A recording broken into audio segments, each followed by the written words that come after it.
Bollocks, complete bollocks. Anyway, I was looking at the Joe Marler one from the rugby. He did.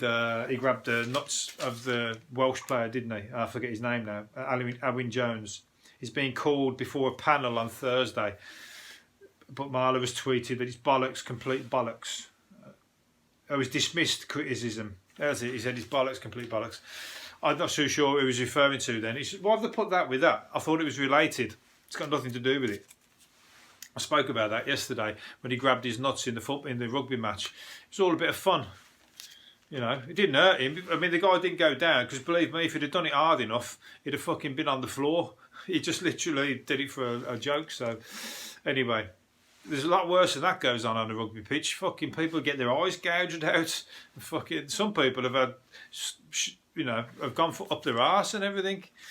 They don't mess around on the rugby pitch in the scrums and everything. Have you seen their ears? Their ears are fucking half hanging off. They're like some of them have to sellotape their ears back on before the game. You've seen them? They've got the band on. They're sellotaping their head together. Tough bastards. I tell you what. And I used to love. I love watching rugby, and I wish I'd have got into it. But when we was at school, they didn't really push it in the council schools. Now it's a fucking public school kind of situation, isn't it, or private school, whatever. But the schools I went to, we used to do it once. We used to have a season of it, and like we go out on a Wednesday in the middle of winter.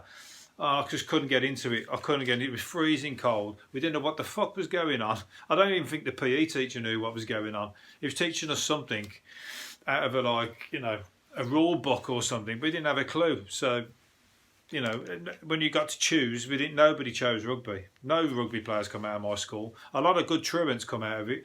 Top of the fucking class for that. A lot of good drug addicts. But no rugby players, unfortunately. But I'd love to have got into it.